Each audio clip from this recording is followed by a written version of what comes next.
What's going on, YouTube family? This your man Pristine, back with another video. Here before you, I've got the Moto Razr 2024, not the Plus, but I'll explain my reasoning for that. Usually when two devices come out and you've got one base model and then you've got, say, like a Plus model or an Ultra model, that typically, the Plus or the Ultra model typically is the one that people really gravitate more towards because it may have a bigger battery, it may have a more powerful processor, it may have more camera functions or just an overall better camera altogether. It may have a few more features or functions that the base version of that device may not have. But does it really mean that that Ultra version or that Plus version is that much better than the base model? And I think that's a question, that's a matter of who you ask and what you're looking for in a smartphone. Personally, I feel like a lot of these devices are overkill, and a lot of these devices do a lot more than what the average consumer is actually going to use. And so I wanted to show some love to the base model Razr 2024 because, in my personal opinion, I don't believe that the Moto Razr Plus 2024 is $300 better than this. Ladies and gentlemen, you know how my unboxing videos are. If you've been to my channel, you know what it is. Get your popcorn, get your drink of choice, you know, whatever your vice is, get your little glass of wine or a bottle, if that's how you're rocking. Light up a joint, you know what I'm saying? Roll a blunt, you know what I'm saying? Whatever you do, get comfortable, sit back. I'm gonna go over as much as I possibly can with this device to help you make an informed decision on whether or not you want to commit to the Moto Razr 2024. All right, so let's jump right into this thing, starting off with pricing. Now, the full retail price for the Moto Razr 2024 here is $699. Okay, $700 for me in the state of Washington, Seattle, to be specific. Taxes are 9.5%. So, walking into a Best Buy or T-Mobile, which I just went ahead and put it on installments, I had to cash out for some other things as well. I got my Z Flip 6 here as well that I'm going to be shooting the unboxing for that as soon as I'm done with this video. And I'm actually going to be comparing these two devices along with the Nubia Flip 5G, which I've got right here. And also be looking at some of the upgrades over the Moto Razr Plus 2023, which is what this is right here. Yeah, I'm just kind of gonna go on like a clamshell folding phone series, if you will. So like I said, let's get into this thing. Asking price for this device is $699. There's carrier incentive. If you ordered this from Samsung, or I'm sorry, I'm getting confused. The Flip. If you ordered this from Motorola, there's trade-in promotions where you trade in certain devices, you get a certain amount of money shaved off. That sort of thing. But $699 is the starting price for the base model Razr. $999.99 is the asking price for the Razr Plus. Now, look, before I even get into this, let me just go down the differences real quick. Okay, let me go down the differences just to give you guys an idea of what the major differences between this version, which is the base, versus the Moto Razr Plus 2024. Okay. In the camera department, there's two cameras on this device. You've got a 50 megapixel primary sensor, which is the same 50 megapixel primary sensor that is on the Plus 2024. But this one has an ultra wide lens. The Plus has a telephoto lens. I've been hearing a lot of gripes and groans online that, people that have reviewed these two devices where a lot of people would have preferred an ultra wide lens on the Plus version, but instead you get a telephoto lens. All right. Here we have a 4,200 milliamp hour non-removable battery. On the Razr Plus 2024, we have a 4,000 milliamp hour battery. So you got 200 extra milliamps here with the base model over the Plus. All right. Here on the base 2024, the external display, which has been dramatically increased from the base model of the Razr 2023, you've got a 3.6-inch external display as opposed to the 4-inch external display that you're going to find on the Razr Plus 2024. Okay, here on the base model, you've got 30-watt fast charging. On the Plus model, you've got 45-watt fast charging. Okay, so some of you guys may like that. Here on the base model, you've got a 120 hertz refresh rate display. On the Plus model, you have a 165 hertz refresh rate. Here on the base model, you have a MediaTek Dimensity 7300X versus the Snapdragon 8S Gen 3, which you're going to find on the Razr Plus 2024. Processor speed here on the base model, you've got 2.5 gigahertz versus 3 gigahertz processing speed on the Razr Plus 2024. Here on the base model, you've got 8 gigs of RAM.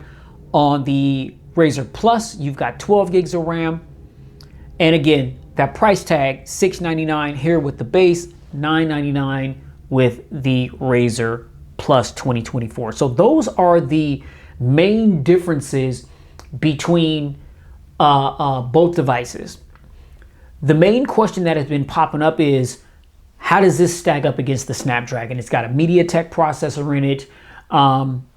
And is it a worthy competitor in the clamshell folding device realm, if you will? And from what I've seen, I'd have to say that it is. I've tested it on the display model down at my local Best Buy, got a tons of hands-on with this device before I actually committed to it, because initially I was going to get the Plus model, especially having the Plus model of 2023.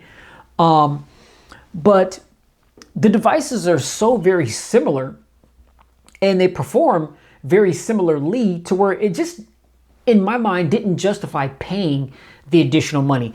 The base model here has very solid cameras. Battery life is going to, take you through a full day, maybe a day and a half, maybe 2 days, depending on how you use your device. You've got a bigger battery here than you do on the Plus model. I actually would prefer an ultra wide lens over a telephoto lens. That's just my personal preference. This phone has 8 gigs of RAM. That's plenty for someone like me that uses my device the way that I do. 12 gigs of RAM is just overkill. Hell, 8 gigs of RAM for me and the way I use my device is overkill. Good to have, but 8 is plenty. I don't need 12 gigs of RAM. Another thing that I'm trying to do too is when I pick up these smartphones, right, I don't have any manufacturer sponsorship, and I appreciate the people that sound off in the comments that say things like, oh, your channel should be much bigger than what it is. You should be getting sponsored by now, and I agree with that. But it is what it is. I'll just keep chucking along and putting in that hard work until I reach that point. But since I am buying these devices with my hard-earned money, I'm having to kind of look at, okay, how I use my devices, and am I actually going to utilize a lot of the devices that are higher in price? A lot of times I buy these devices to feature on the channel and I use them, and I don't even use half of what these devices can do, which can be wasteful. So I think that this, the base model Razr here would be a better fit for me, just, based on how I use my device. Again, scrutinize the heck out of this device compared to the Plus model, and for me it just made more sense to go with the base model here, which is why I have it here before you. So that being said, let's get into this thing. Timestamps in the video, so you don't have to listen to me ramble through this whole thing. You know, some people, oh man, it took you so long just to get to the unboxing and da da da da. Well, hey, there's timestamps in the beginning. You don't have to listen. You don't have to listen to me ramble if you don't want to. You can get down in the description box and you can jump around the video and get the most pertinent information to your liking, and you know, go on about your merry day. And I thank you for stopping by to check out the content. Whether you checked out a portion of it or all of it, I am greatly appreciative. All right. So,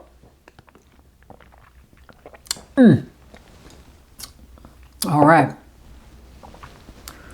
$699.99, $700. What is that going to get you? Okay, we've got the Moto Razr 2024 with Gemini, might I add. We've got a 6.9-inch full HD plus 2640 by 1080p POLED display. We've got a pixel density of 413 ppi. This is an LTPO folding AMOLED panel. We've got a 22 by 9 aspect ratio, 85.33% screen to body ratio, HDR10 plus up to 120 hertz refresh rate. As I've mentioned, we've got a peak brightness of 3000 nits, which is extremely bright. You know, 3000 nits under any lighting condition, whether it be extreme sunlight or you're just in a very well lit environment, you should not have a problem being able to manage the screen and seeing everything on the screen with 3000 nits of brightness. That is super bright. Okay, now the external display, as I've mentioned, is a 3.6-inch display, which, by the way, is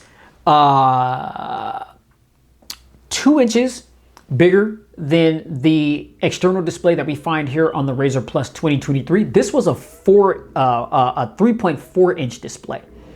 Okay, so noticeable difference here in the external screen size from this to the Plus here. I know that, I'm sorry, to the base model here. I know the Plus has that big 4-inch display and it covers the whole exterior of the front, and it's a nice look. It's a really fancy looking device. But like I said, I just couldn't justify spending the additional $300 when both of these external displays do the exact same thing. One's just a little bit bigger. So yeah, 3.6s, 6-inch display on the external display. That's going to be a 1056 by 1066 POLED panel as well. Also with the PPI pixel density of 413. Now, rather than an LTPO, the external display is an LTPS flexible AMOLED HDR10 display, not HDR10 plus, HDR10 with a refresh rate up to 90 hertz. And then the touch rate is 120 hertz. Peak brightness for the external display is 1700 nits. All right, we've got Corning Gorilla Glass Victus on the front, vegan leather back with a 600 series high strength aluminum frame. Okay, so we do have a little bit more durability with the Moto Razr lineup of 2024.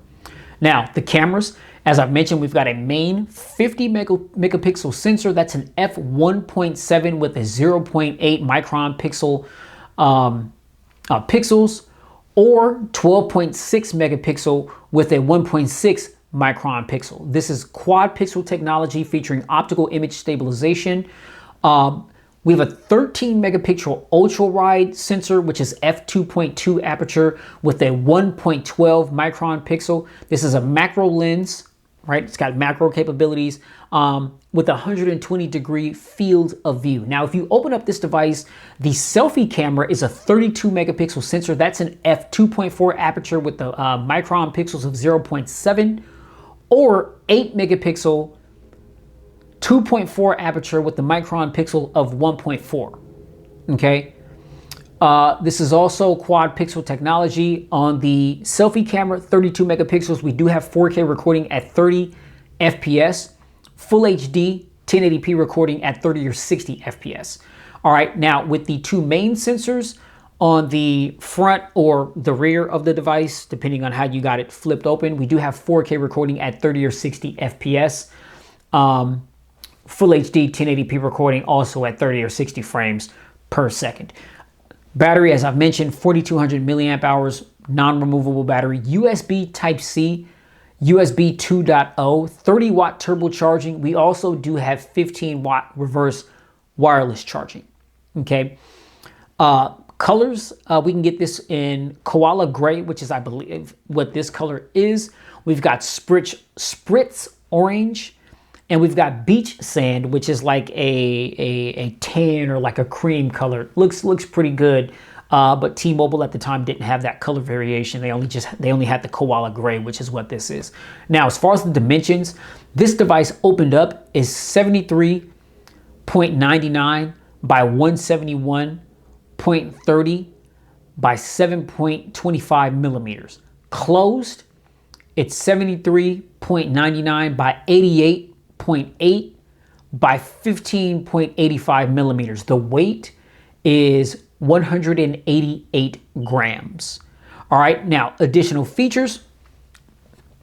We've got IPX8 water resistance, dual stereo speakers with Dolby Atmos featuring spatial sound, NFC, Bluetooth 5.4, Sub-6 5G, eSIM or pSIM. eSIM stands for electronic SIM. pSIM stands for physical SIM. So we do have a nano SIM slot on this device. I do not believe that there is an SD card slot for memory expansion. There's 256 gigs of storage here with 8 gigs of RAM. Oh my goodness, how could I forget the internal specifications? We've got a MediaTek, again, mentioned this earlier, MediaTek Dimensity 7300X SoC chip, 2.5 gigahertz processor speed, again, 8 gigs of RAM, 256 gigs of storage, running Android 14 right out of the box. We do have a side-mounted fingerprint sensor, facial recognition, always on display, Moto gestures, and that's going to be about it as far as what the software is offering with the Razr 2024 base model edition here. All right, so let's go ahead and take a look at the presentation. Razr here, Motorola logo there. To the right of the box, Motorola logo, nothing at the top, plastic-free packaging, okay, good to see that. Serial numbers, IMI, all that kind of thing there, and just some other general information. Includes Moto Razr 2024, USB Type-C, cable guides, and SIM tools. You can see, based on how thin the box is, we do not have a charging brick in the box. Now, again, luckily for me, I've got universal fast chargers for any device, and so usually I really don't need to take the charging bricks out of the box, even if it comes with it. But I am thrilled to see when that is added in the box, because it sounds Google, Samsung, Apple, they have just completely abandoned the charging bricks in the box, which I find very interesting because these devices are super expensive, and you would think that as expensive as these devices are, that they will come with all the things, but that appears to be a thing of the past unless you're like Xiaomi or Nubia, ZTE, Blue, you know, some of these companies that, you know, have devices that are way less expensive and they come with everything in the box. I mean, everything. The device, the charging brick, cables, case, in some instances, screen protector, and you're paying less money. Like, make that make sense. These phones are getting more and more expensive and they're taking away less things that are in the box. Crazy to me. All right. But that's the times in which we're living in. So when you open up the box, you are first going to be greeted with this box here that has all of the literature paperwork in it. All right, so we have a Type-C to Type-C cable, Moto Razr quick start guide, README. Actually, I like how they did that. Little QR code right there if you want to just pull up the manual. We've got it on the rear for a different language there. Here is our SIM ejection tool right there. Some more. What is this? This is the terms and conditions. And then we've got Moto Care. I believe that may be some kind of warranty through Motorola. If you need to take advantage of something like that. All right, now here is our device. And you can see there it says, do not remove the pre-installed screen protector as it will damage the display.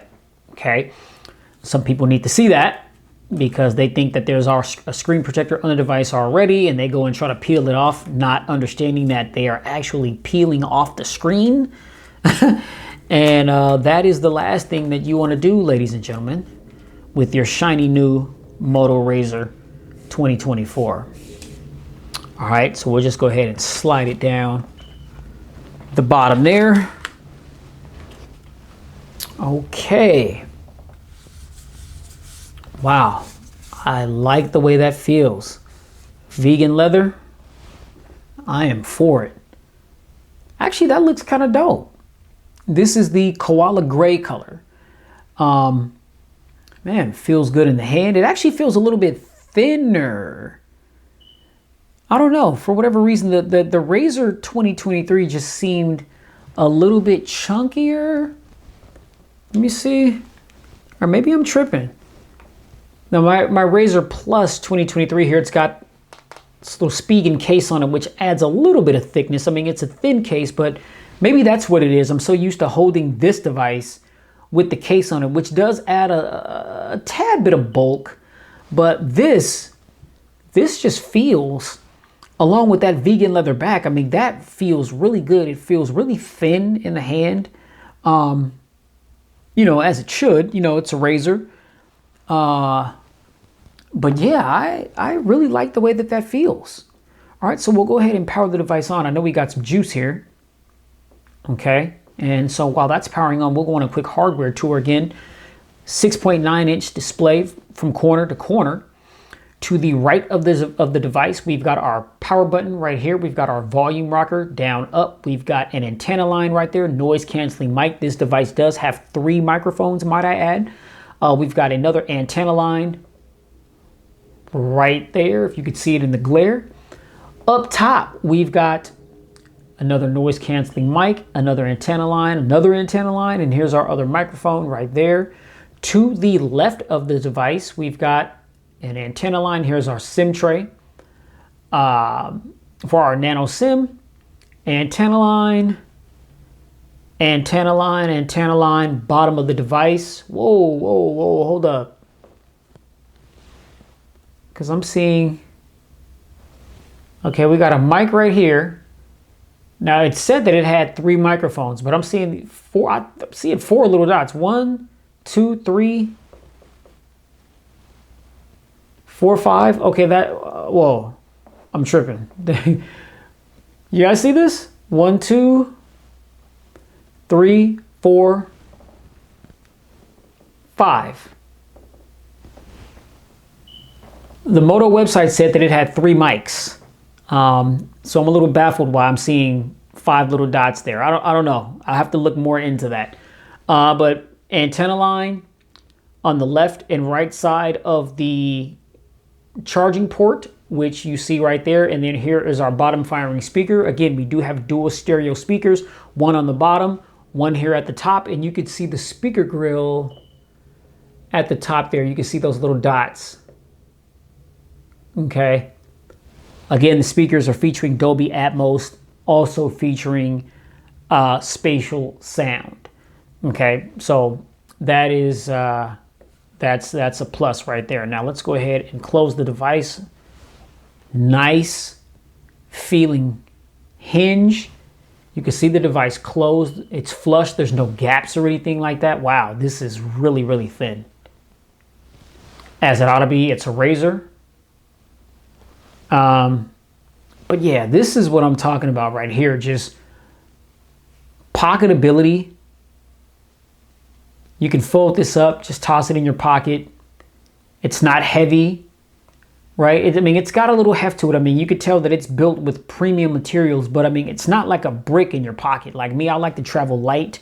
I don't like the feeling of things weighing me down, which is also why I don't like to carry a bunch of stuff in my pocket. So usually, I mean, when I'm walking around, I mean, I'll have my phone in my right pocket, maybe my chapstick or something in my left pocket. Now, usually I am carrying two devices. I have my iPhone and my Android device of choice. But besides that, yeah, I mean, I really like the way that this feels. It feels good. Wow. Okay, we can't see the external display yet because I haven't set up the device. But yeah, on the rear, again, that vegan leather back, that really feels good. Moto logo right there, Razr. Here's those cameras, 50 megapixel, main sensor, 13 megapixel, ultra wide. All right. So, ladies and gents, I'm gonna go ahead and step aside for a few moments, get the device set up, get to the home screen, and then I'll be right back so that we can really dive into and scrutinize this device. All right, be right back with you. Hold it down. All right, ladies and gents, here we go. Okay, that was pretty strange. I think what had happened was the phone went through an update. Usually when there's an update, the phone will shut off and shut back and cut back on. But it was just off, and that was kind of off. That was that was strange because I didn't cut it off. I left it on this screen here. I hit record and went to pick the phone back up to read this off to you, and the phone was off. So a little spookiness going on here. Anyway, screen protector alert. You see that? It's giving you a quick tutorial on what not to do. And it reads, please do not remove the pre-installed screen protector or use a third-party screen protector. Doing so will remove a layer of protection and void the device warranty. Okay, now I believe this device is covered under warranty for a year. So if you want to avoid that, then you can surely go ahead and ignore the instructions here. But if you do that and you damage the screen because of the third-party screen protector that you add, you, young lady or young man, are pretty much SOL.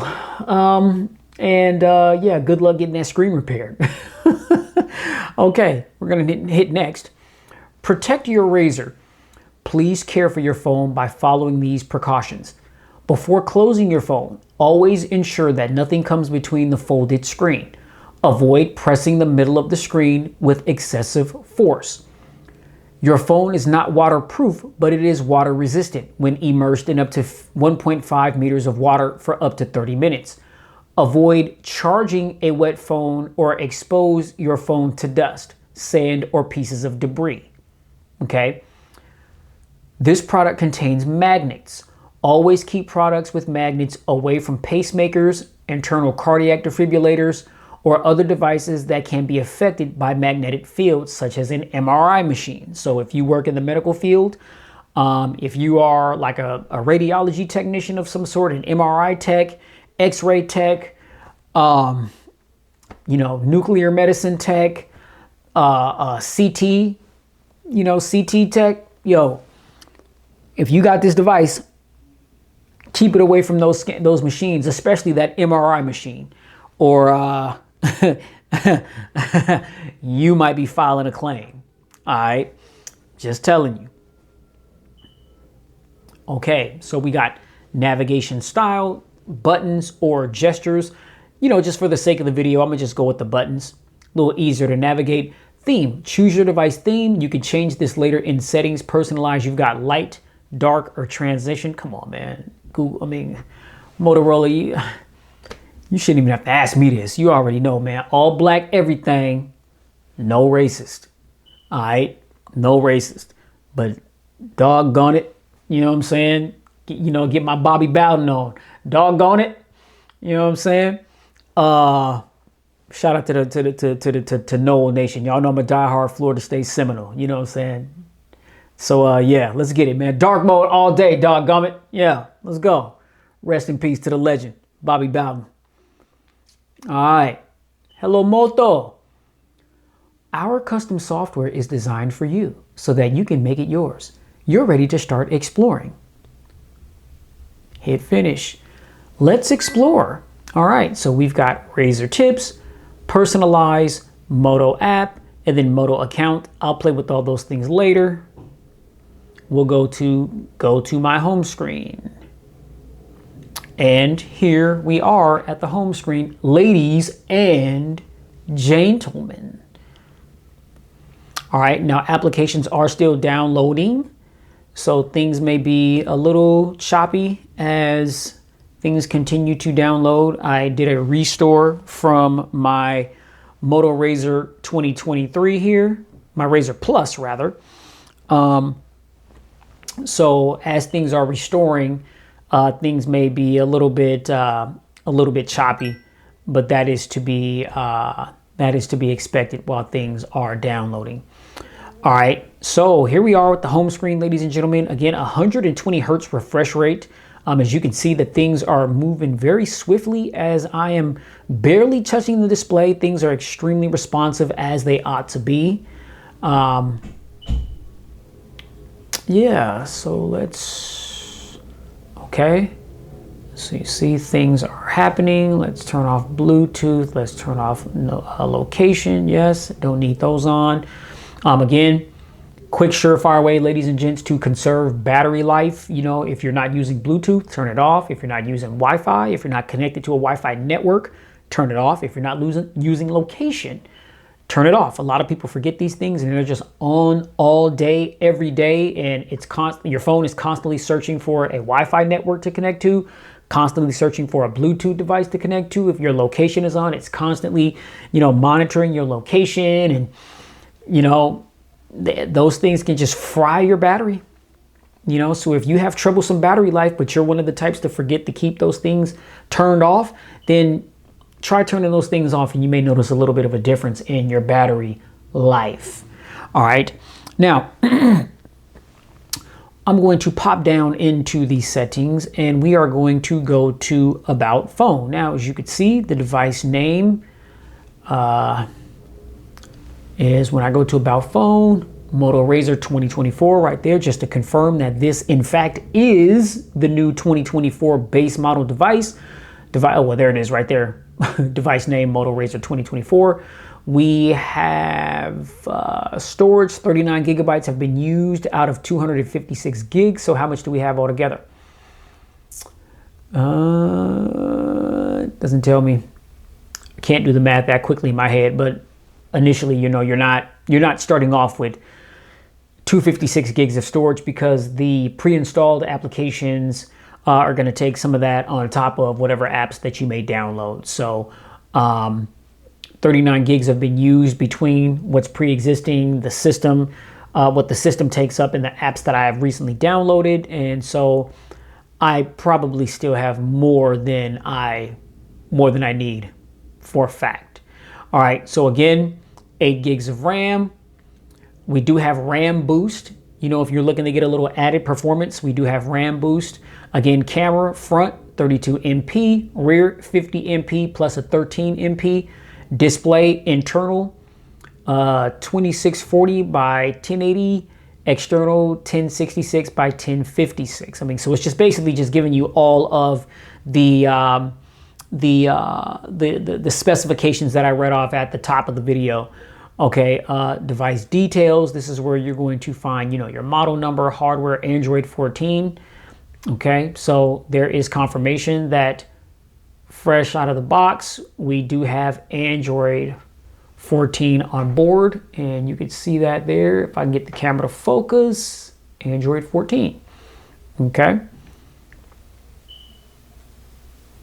All right, there we go. Android security update June 1st. Yeah, that's pretty recent. We're coming up toward the end of July, so should be getting a security update here pretty soon. Google Play system update last on this particular device was on March 1st of 2024. I need to update all the apps. That's also one of the first things that I do when I get a phone cracked out of the box, just to make sure that all the apps are current. But yeah, software channel, phone number, SIM card, eSIM. Oh, do we have? Okay, so we have, oh, we have dual eSIM technology. So we have a single SIM card slot, but then we have two sections for eSIM, which I didn't realize that this device had that capability. All right, so I'm all for it. All right, so let's see. Double tap to put the phone to sleep. Let me see if we got the double tap to wake. That in fact we do. The fingerprint sensor here, side mounted on the side of the device. Go ahead and tap it and it just unlocks the device like so. Double tap to lock. And even if the screen is off, you don't have to double tap it to wake the display. If the device is off, or if it's asleep rather, you can just hit the fingerprint sensor. Boom, just like that. And it opens the device right on up with absolutely no problems whatsoever. All right, now okay, so yeah, some of those apps are still downloaded. You can see like they're blinking. You see that? So that's pretty interesting. I know that on other devices the apps would just be grayed out until they finished downloading, and then they would have color, whatever the designated color of the app is. But that's a nice little touch. Let's go, let's see. Pop into YouTube real quick, see if I can get that to come on up. And I was able to get it to come on up. And things are loading up. Okay. Seems to be pretty responsive to me. Let's see, we got Google Now. If we swipe hard to the right, and I'm a huge fan of the Google Now feed. Gives me a lot of useful information. Whoa, whoa, whoa, whoa, whoa. See some DJ Uiagalelei on his goal at Florida State. Yeah, he's our new quarterback at FSU. I'm not really a big fan of that because he started his career at Clemson, and we hate Clemson just like we hate the Miami Hurricanes and the Florida Gators. But he's our guy now, so hopefully he can do big things in Tallahassee this season. Noel Nation, stand up. All right. Okay, but you see that things are nice, smooth, fluid once things get loaded up with no problems there. Let's see, let's take it to Spotify, see if I can get into that. Well, yeah, it's gonna ask me to log into everything because I haven't logged into anything. Let's pop into YouTube Music real quick. Okay, sign in, pristine tech. And boom, it just pops right into my account like so. And you see right when I get into that, things just load up with no problems at all whatsoever. That's YouTube Music, ladies and gentlemen. Okay, let's go to Amazon. And this is just a quick little, performance test just to kind of see, obviously the phone is brand new, fresh out of the box. And so typically, things are going to be nice and snappy, as they ought to be when a device is fresh out of the box. Now, this is what you would consider like, an upper tier mid-range, device, that $699 price tag, $700 basically. And depending on where you are, like in my case, $750, that's flagship territory. And I would say that with the specs that this device is housing, I mean, that's sitting directly, and I mean directly underneath flagship territory. So there shouldn't be too much of a difference between the way that this device performs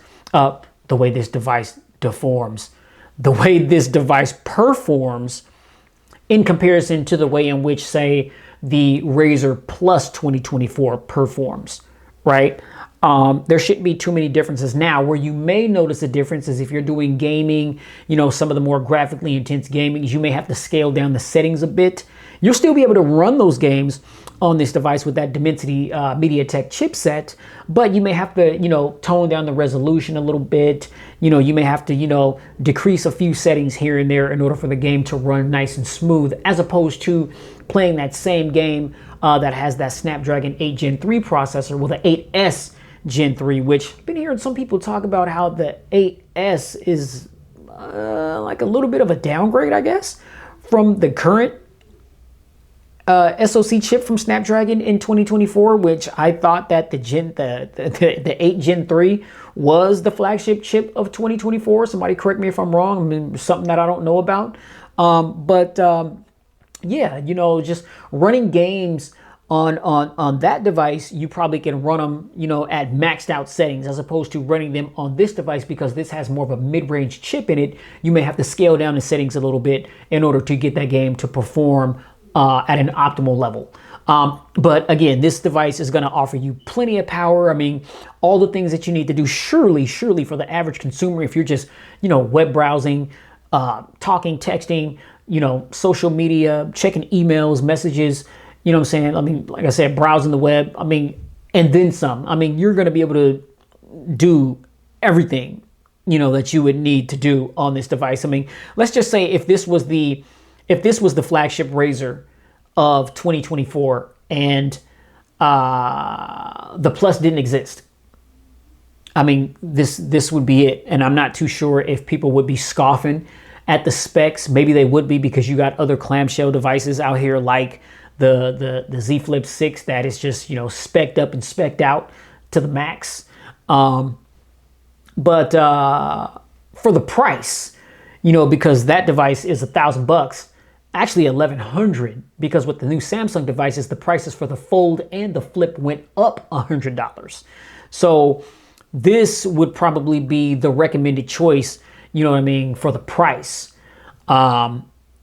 It's going to do everything you needed to do and some. So don't get it confused when you hear MediaTek Dimensity, that, oh my God, this phone must be it must be a slouch, and you know, how could it ever compare with the likes of the latest and greatest of 2024 as it pertains to clamshell devices. No, don't get it confused, ladies and gents.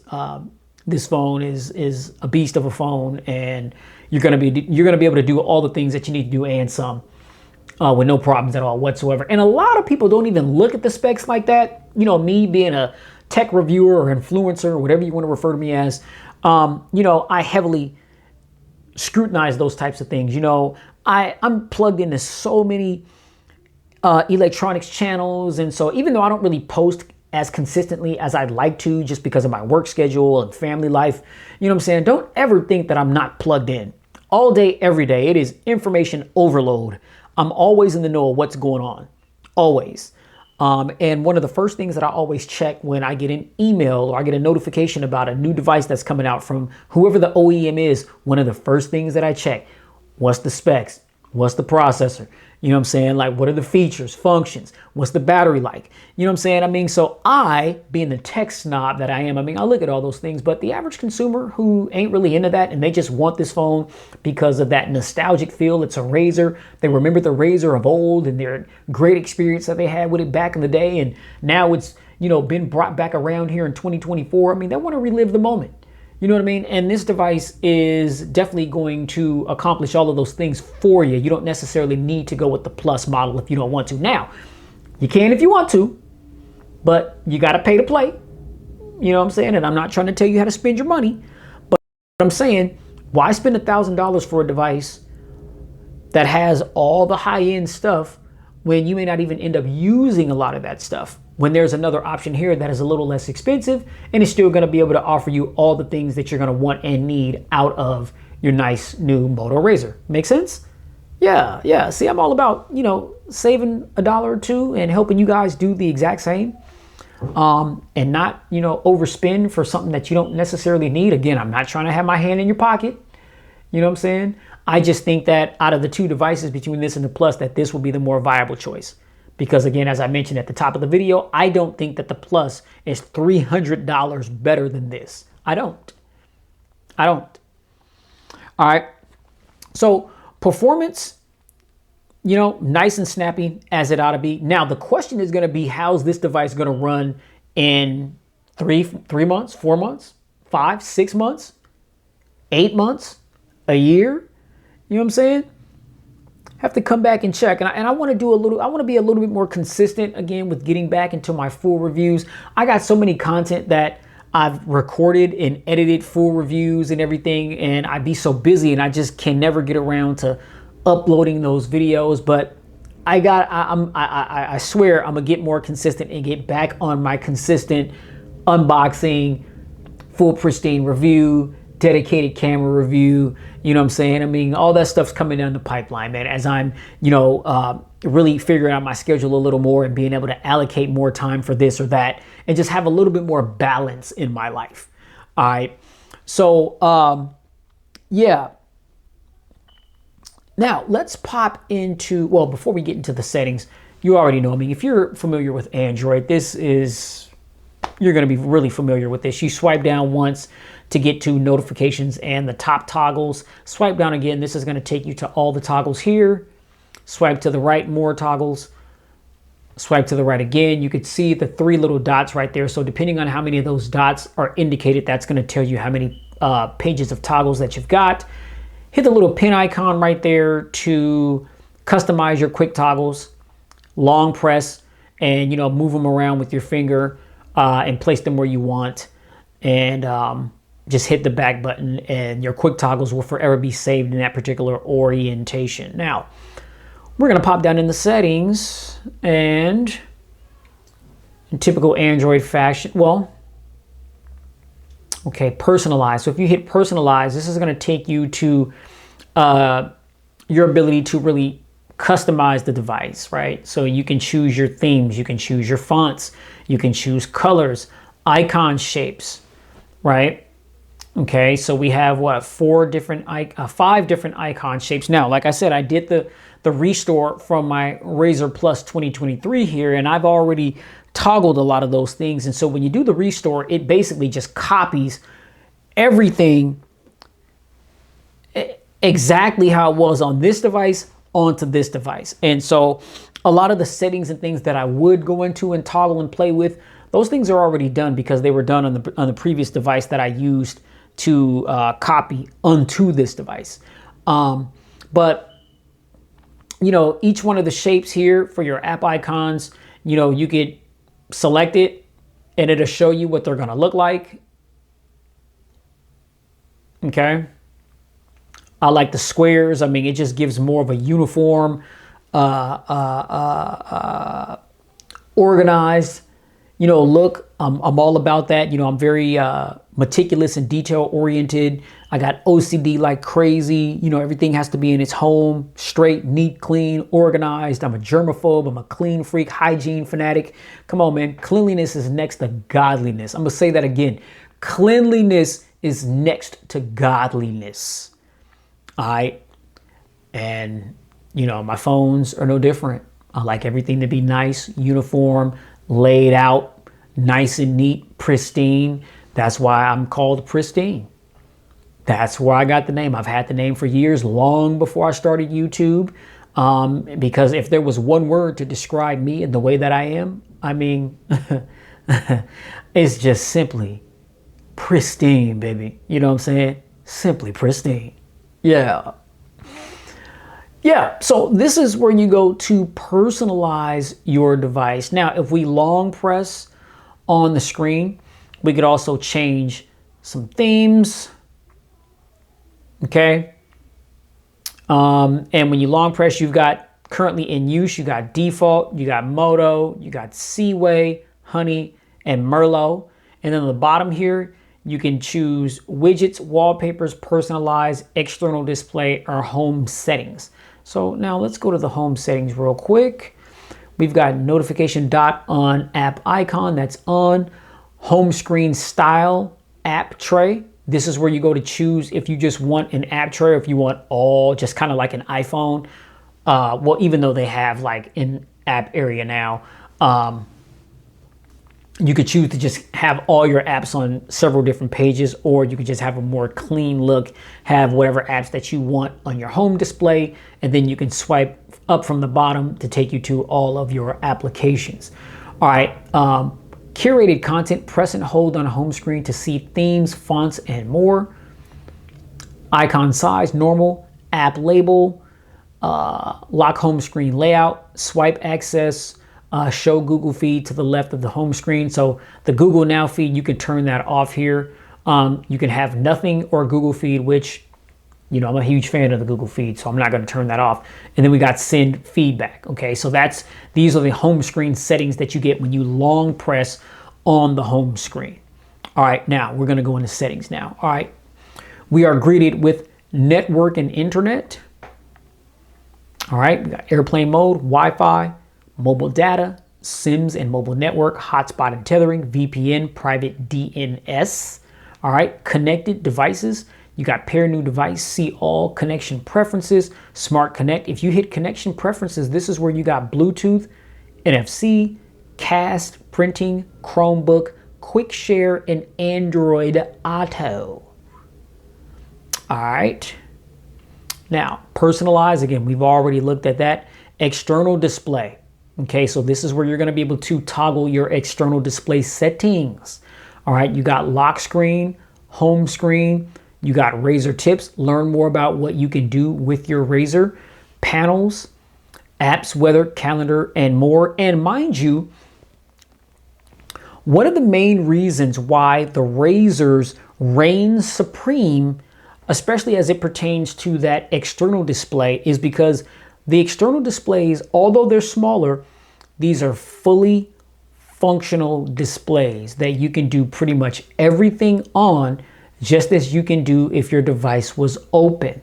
So one of the main things about a clamshell folding device that I really can't stand, especially since, you know, we now have the technology to be able to do certain things from the from the screen, the external display. Like before, like you had like the Z Flip, it had like a little tiny display, little LED, and you could read little things on it. You can control your music, right? It was cute. But then when Moto last year with the Razr Plus 2023 had that big 3.4-inch external display, which allowed you to do everything. I mean, that just crushed the market so much to where, you know, Samsung, they had to jump on board and increase, you know, that little tiny display, and they increased theirs to, I think, like a 3.2-inch display or something like that. It was a little bit smaller than the Motos, and you could do a little bit more with it, but it was still very limited.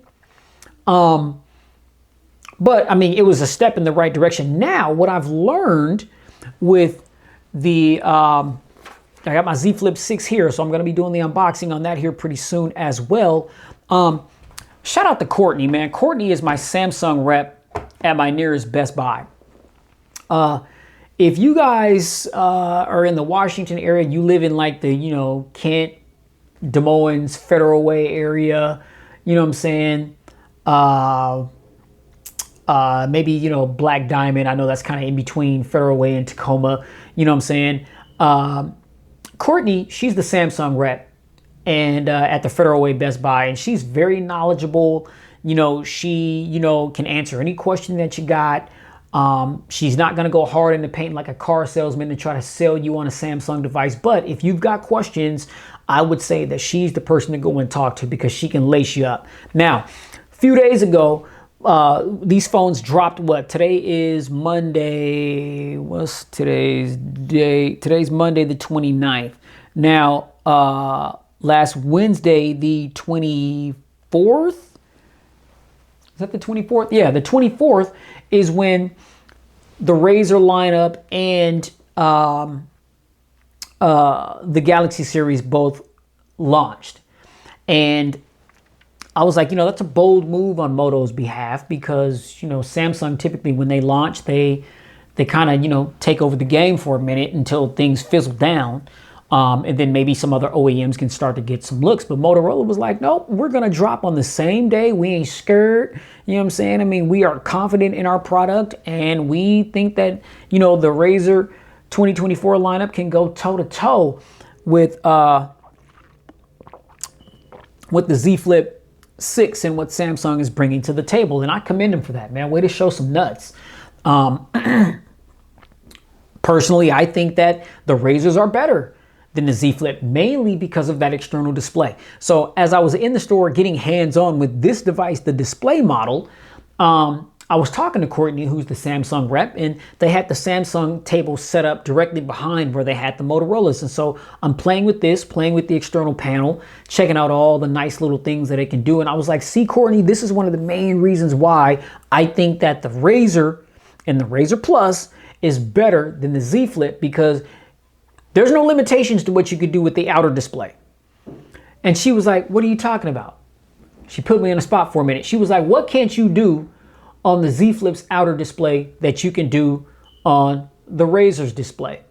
And I was like, okay, well, what about if you want to, say, respond to text messages? If I want to pull up my WhatsApp, you know what I'm saying, and respond to a group chat, or do a, send a video text back to the group chat, or if it's just whatever the text messaging app is. I message people all day, every day on both WhatsApp and on Android messages. Having the ability to just do all that from, the external display, check emails. If I want to watch a YouTube video on a smaller display, if I don't want to open up the display, then I want to be able to do that. I don't want to always read this, open up the device, right? You can do certain things, but you want to do this, open up the device, right? Those are limitations. Well, Courtney proceeded to explain to me was that Motorola, I like the fact that just out of the box, the external display is primed and ready to go for you to add whatever applications you want to it, and you can utilize those applications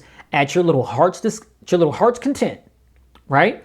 Now, with the Z Flip, you have to go to the Samsung store, and there's an app that you download, and it's specifically in the Samsung store, and it's an app that is specifically for the Z Flip devices. And what it does is it gives you the ability to manipulate the external display for the Z Flip. It's like a hack, if you will. It's a Samsung created app that you downloaded from the Samsung Play Store, right? Like on the Samsung devices, they want to be their own entity, just kind of like Apple, so they've got their own ecosystem, they've got their own store, and their own apps and stuff like that, right? And so you go there and you download this app. I can't exactly remember the name of it right off the top of my head, but I will definitely have that information in the unboxing video for the Z Flip 6. And you download this app, and when you get into it, it will ask you, what are certain things that you want to be able to access on that external display. And there you can choose through all of your applications, and you can add all of those things to the external display to where, just like here on the Motorola, how you have access to pretty much all your apps and you don't have to open the external display. Well, you have the same capability on the Z Flip, but you have to download that application first through the Samsung store. And it's a free app. It's no charge or anything like that.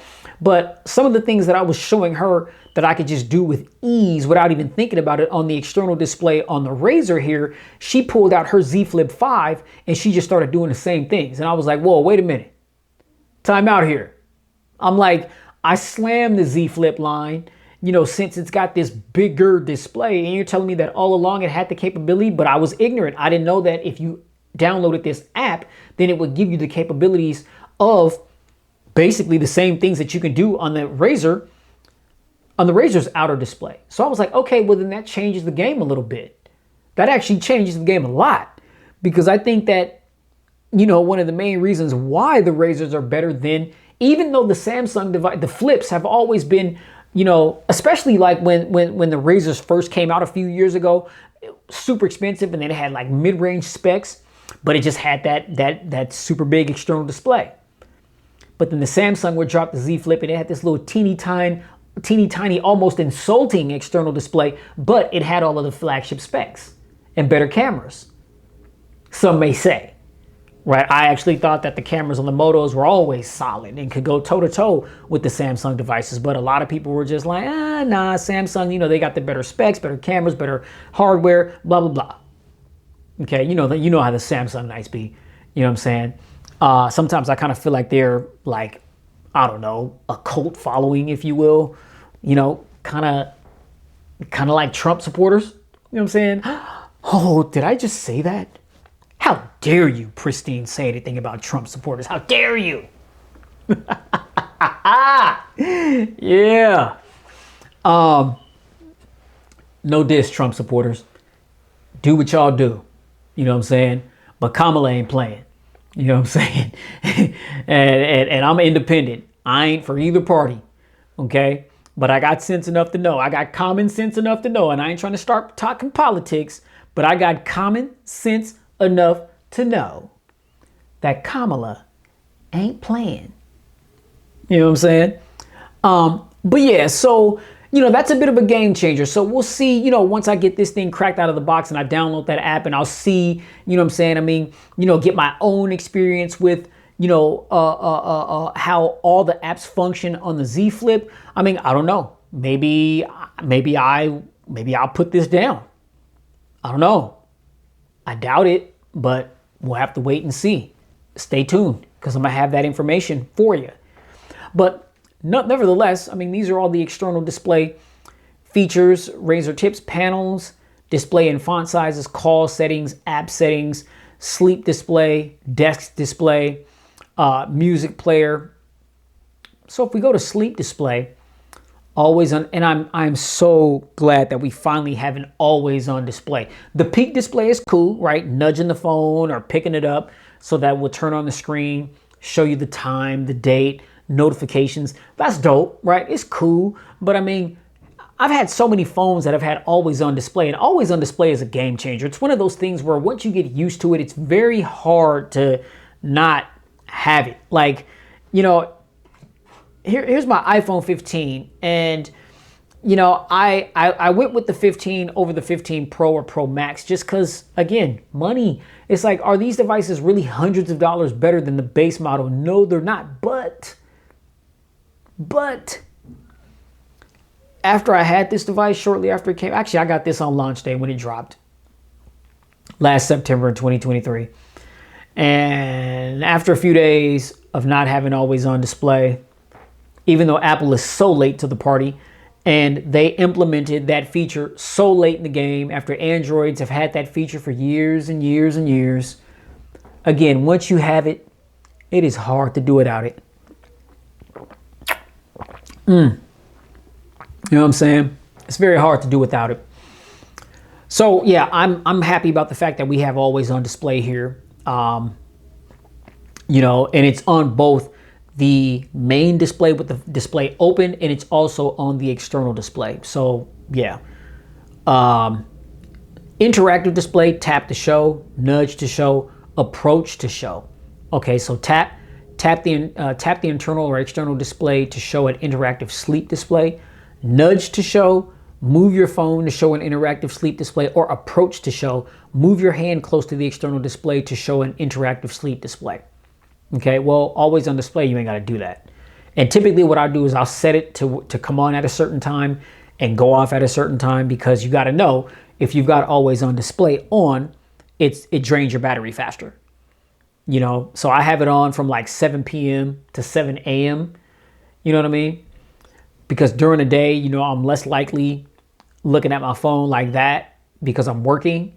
You know what I'm saying? But I mean, after 7 o'clock p.m. is when I'm like home, winding down, putting the phone down, kind of keeping it at a distance. If I need to glance at it, then I just want to be able to glance at the time or just whatever. If a notification pops up, just kind of peek over at it, see what that notification is, see if it's worth me picking up the phone to check it or not. That kind of thing. Always on display is great for that. Okay. Now, if you're the type to have always on display on all the time, then hey, you spent your money. Do what you do.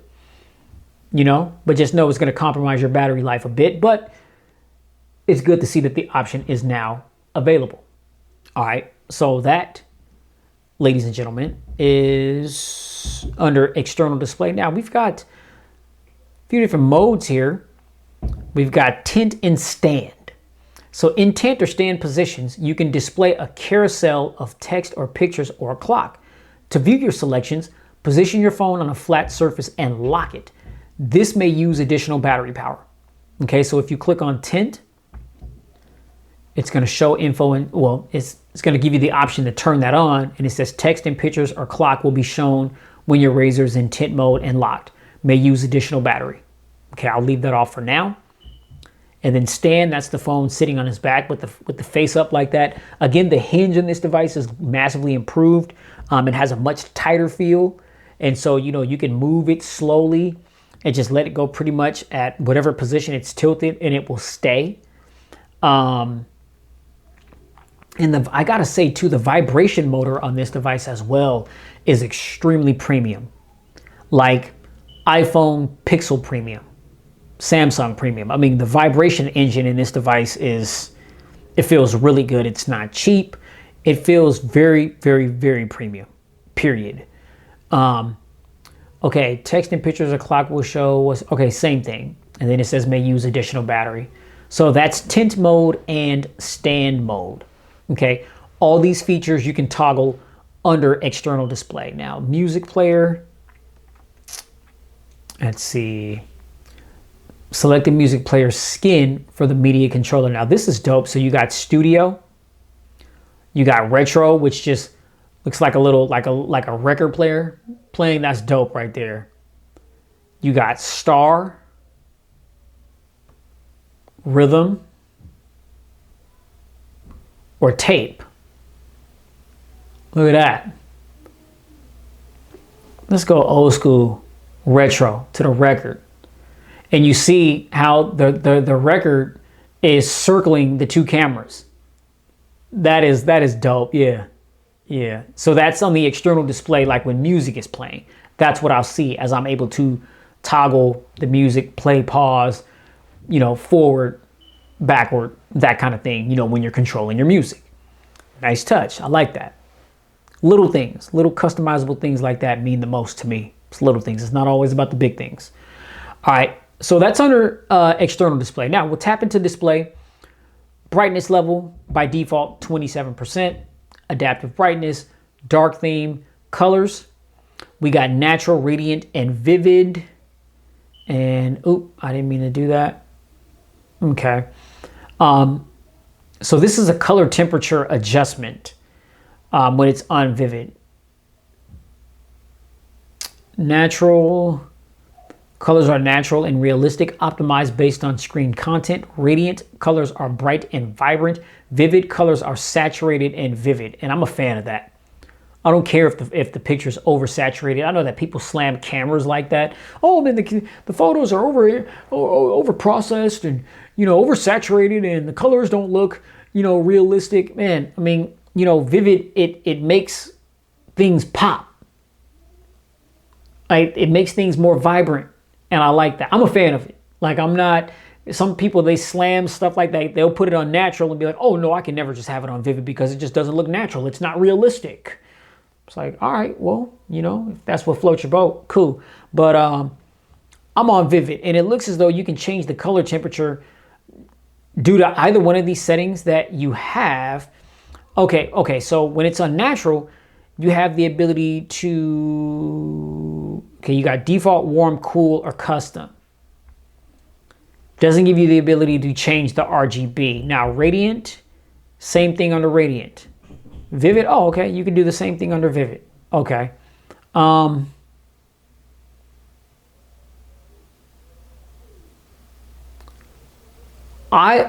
let me see. Default, yes, default. Default looks good. I'm more of a cool kind of guy, like a little bit of a bluish tint more so than warm, because that yellowish tint I'm just not really feeling, you know, but we'll just keep it on default for now for the sake of the video. All right, but that's under colors. It's under vivid by default.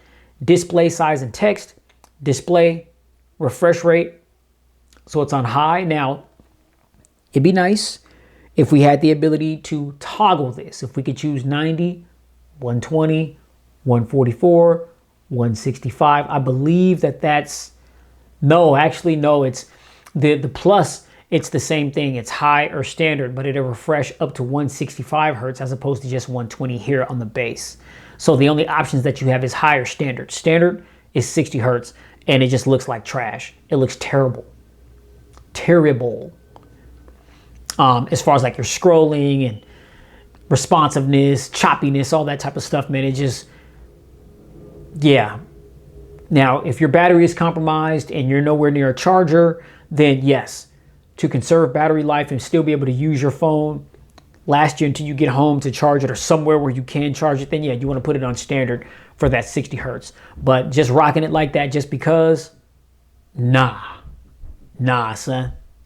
Nah, shorty, nah, me, nah, you know? All right, so now full screen allows apps to show content around the camera cutout.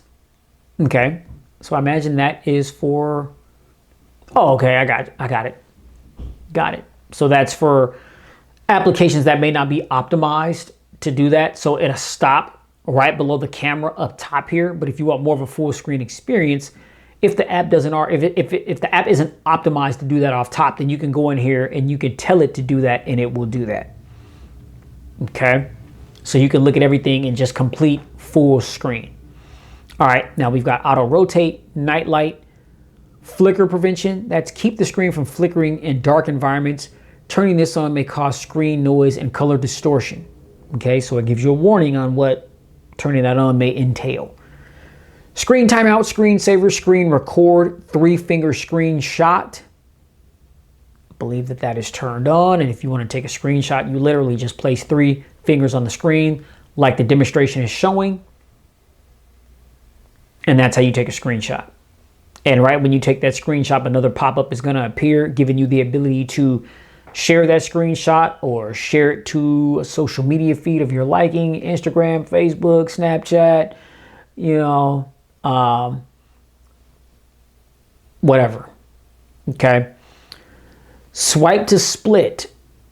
Okay, so if you want to do some multitasking on 2 different, well, not 2 different screens, but on the same screen, but just in a top and bottom type of situation, then you can do that. Swipe your finger back and forth across the screen to see 2 apps in split screen.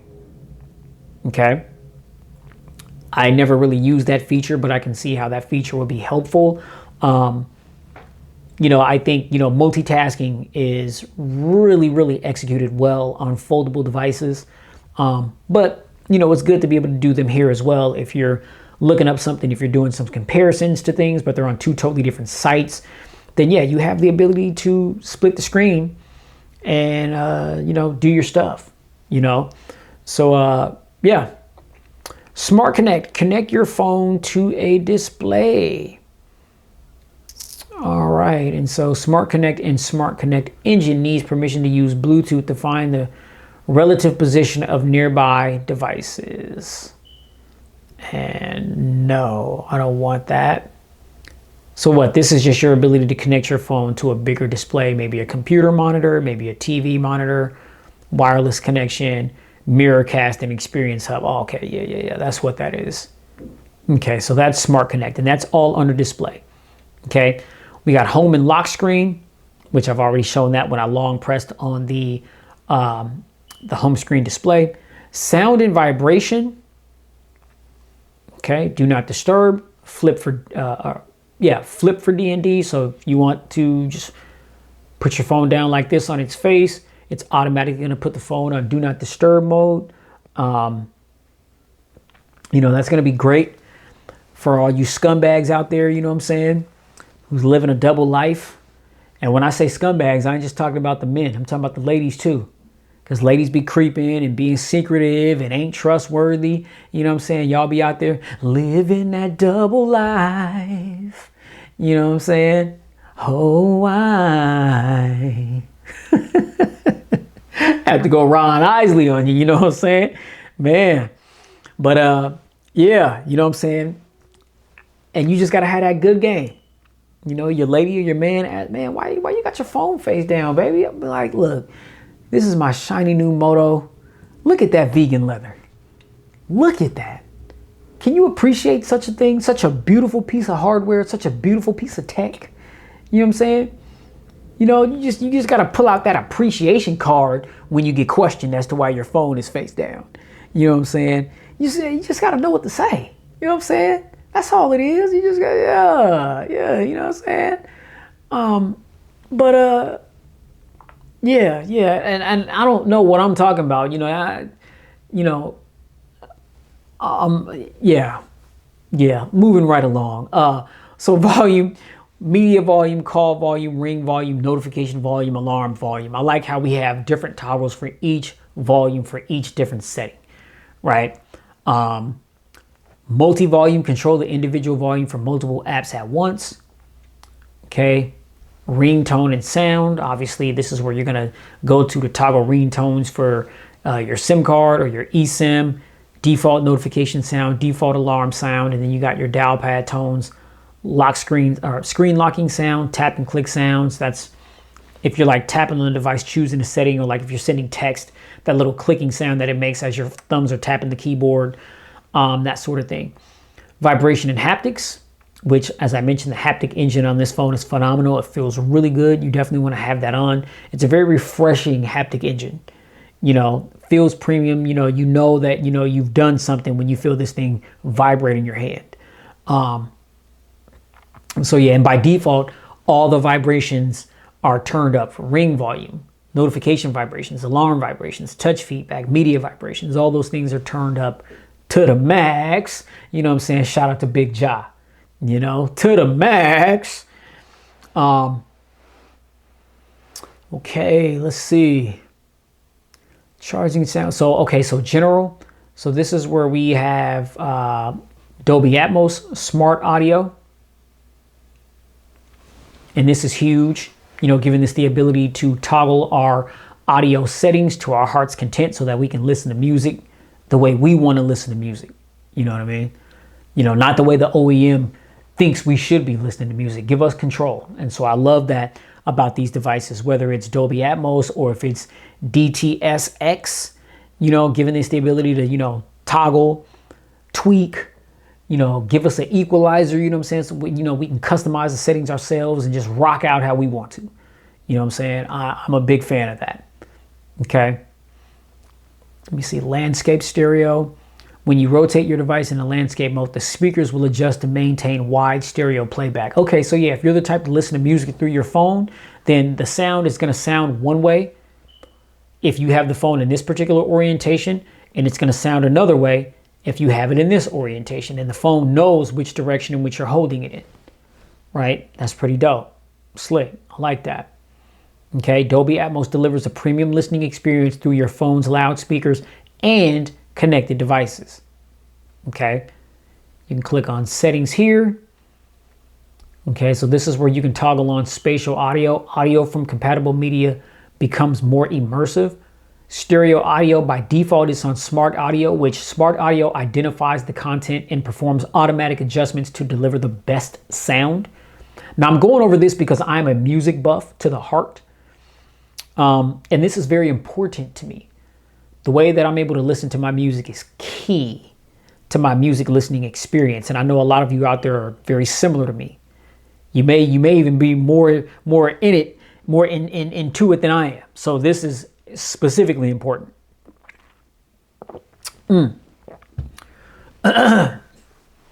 So music, rich, detailed audio that delivers every note and beat with power you can feel. Okay, then you can customize this. You hit the little pin there, choose an equalizer preset to enhance your sound. You got a sound virtualizer, create a surround sound experience through your connected device. You have a volume leveler, hear the same volume level for each audio source. Okay, and I'm just, by default, it's on smart audio. You have movie, authentic surround sound, and clearer dialogue for the full impact of movies and TV shows. You also can edit or customize settings there. Game, surround sound, and clearer dialogue for an immersive game experience. Podcast, boost dialogue for better speech clarity. And then you got custom advanced settings for your connected device. Okay. And then you can turn spatial audio on right there. Okay, this is all under sound and vibration. You got media player, media controls, live caption. All right, that's under sound and vibration. Notifications, gestures. All right, navigation mode. Let me see. 3-button navigation. So that's just the 3 buttons down here at the bottom. I feel like, since these displays are a little bit more delicate on these flipping devices, I find it a little bit easier just to have the 3-button display.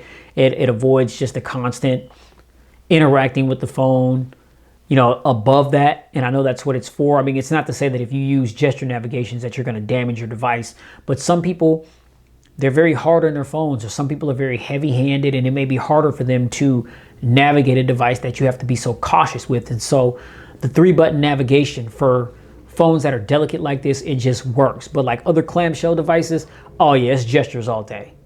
It's hand gestures all day, just because that's what I'm used to. All right.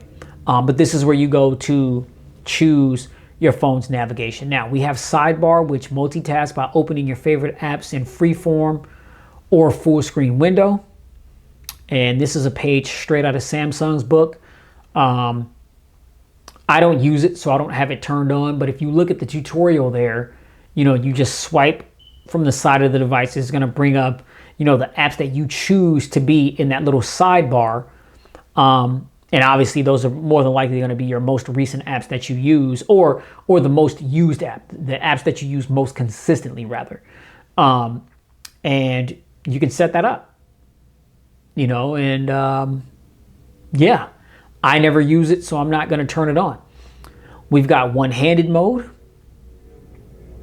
Okay, so pull down the top half of your screen so it's easier to reach with one-handed mode. So I believe you just take your thumb and go down toward the left corner, and it's going to shrink the screen so you can navigate the device with one hand or one thumb, if that's what you're doing. If you're holding the phone in your right hand, or if your left hand, then you'll be able to navigate it much easier if things are much smaller on the display, if it just shrinks the display down. All right, swipe to split, we've already gone over that. 3-finger screenshot, we've gone over that. Physical keys, double press the power key to launch the camera, or launch UX Core, or none. I'm not exactly sure what UX Core is. I have to research that. All right, slide on power key, show quick settings and notifications.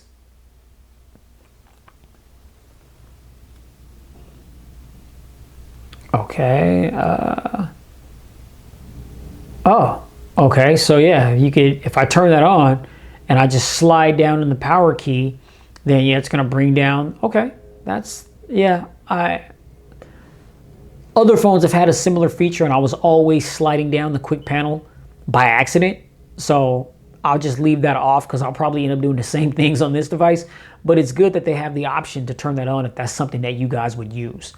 Okay. Press and hold the power button to access digital assistant or the power menu. Yes, when I press and hold the power button, I'm usually either looking to restart the device, just because I want to restart it to clear it up a little bit after it's been on for days and days, or just turn the phone off. I could access the assistant by just simply saying, "Hey Google," or "Okay Google." Oh, well, nothing happened. All right.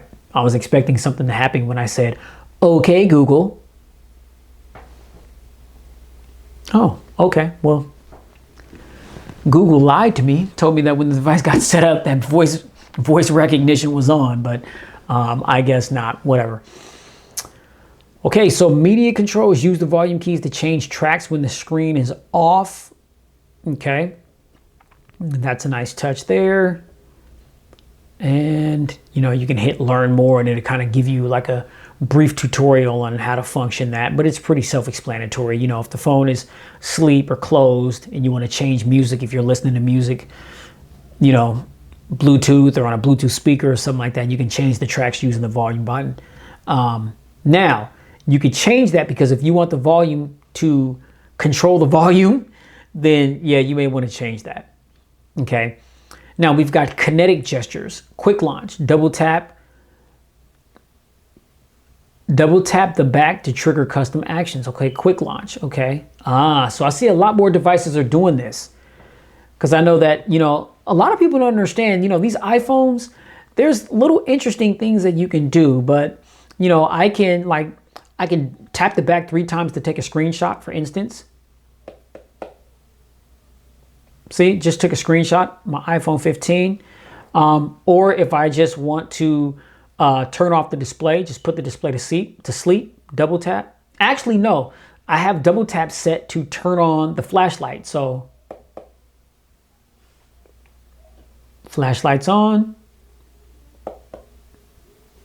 flashlight's off. So, a lot of these devices, they have these, kinetic gestures that do different things. And those are actually, they really, really come in handy. So usually, I like to set that to do like screenshots and stuff, because I have it on so many other devices, you know. So let's see, try it out. Okay, double tap the back of your phone.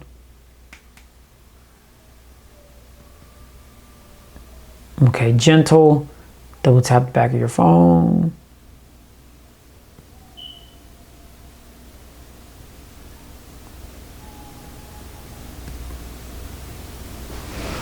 Okay, I think I'm done. All right.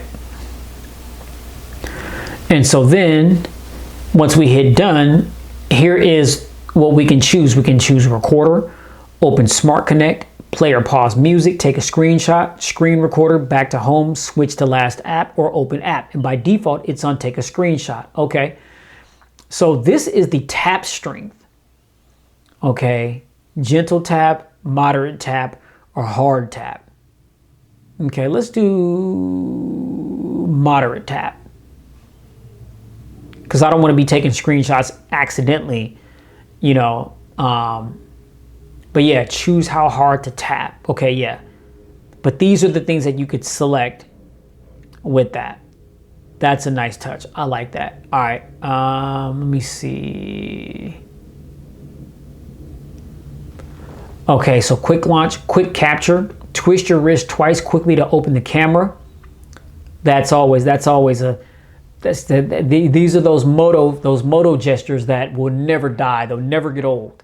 You know, so you just flick your wrist twice to access the camera as the tutorial is showing.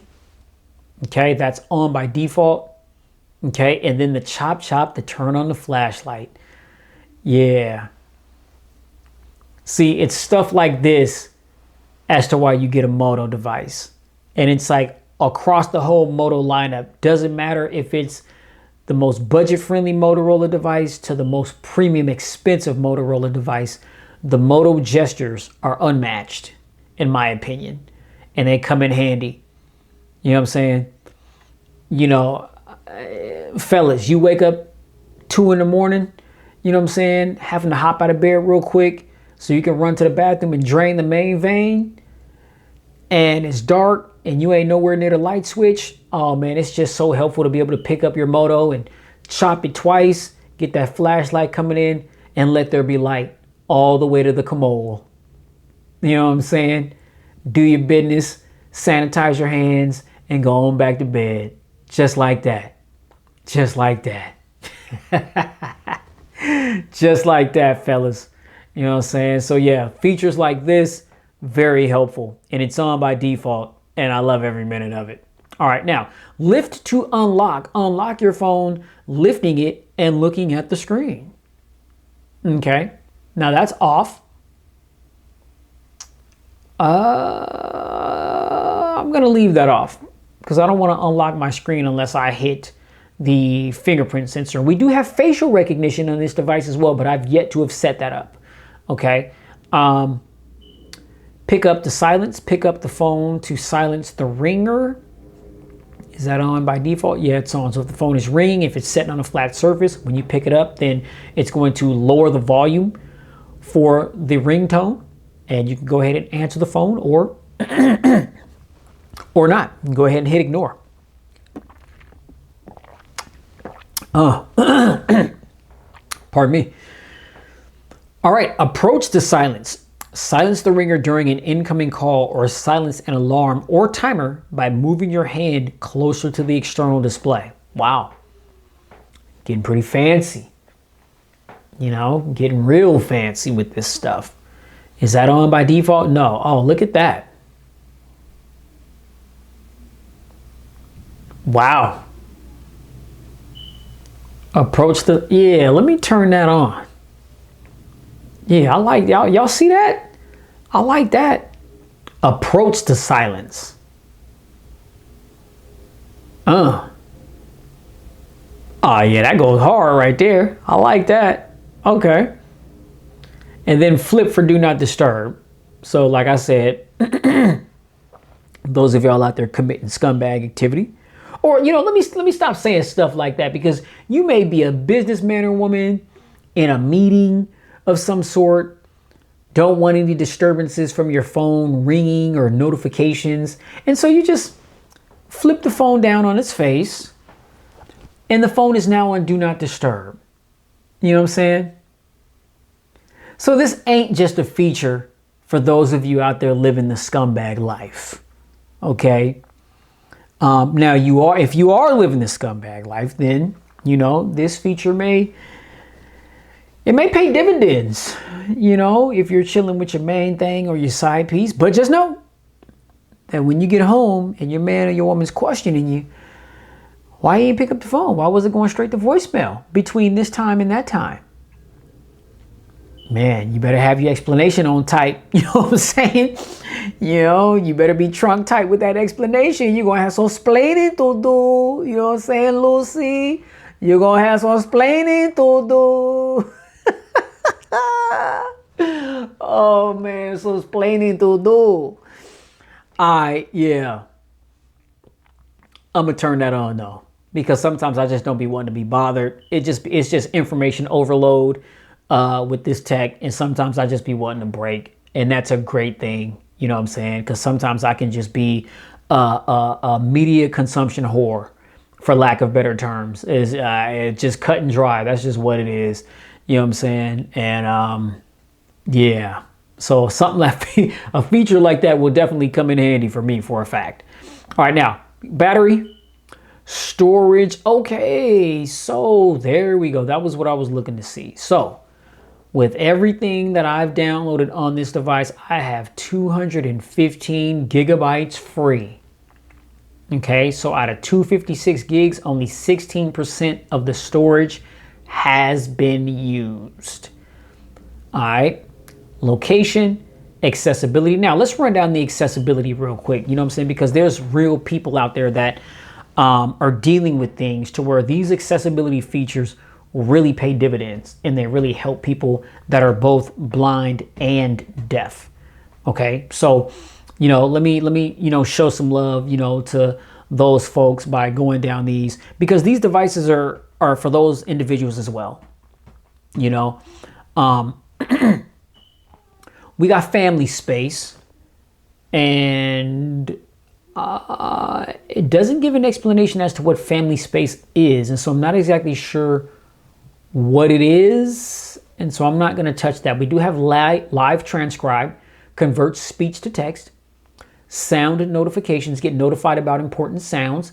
We have talkback, speak items on screen, select to speak, off by default, but it's like here selected text, display size and text, color and motion, extra dim screen beyond your phone's minimum brightness, magnification, that's off by default, but we can turn that on for those people that have vision impairments that may need things to be magnified on their screen. Then you do have the ability to turn that on to help you out with that.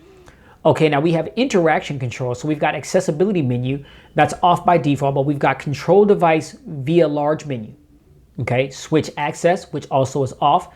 Says new version control device with switches or front camera. Okay, we've got timing controls, system controls, vibration and haptics. Now captions, we've got live caption, automatically caption media, caption preferences, that's also off by default. Real-time text, this is visible during calls. Okay, audio, we got audio description. Here a description of what's happening on screen in supported movies and shows. All right, we got flash notifications. So that's if the phone is ringing or if there's a notification, then the screen will flash really bright. Hopefully it'll, you know, capture your attention if you can't hear, but you can see. That'll indicate that you've got a notification for you to go and check your phone. Okay, you got audio adjustment. And then under general, we got accessibility shortcuts and text-to-speech output. Okay, so it seems like we have a pretty robust amount of accessibility features for those people that are vision or hearing impaired that may need to take advantage of such services or features or functions on this device. Motorola, they have you covered. Okay, they got you covered, as they should.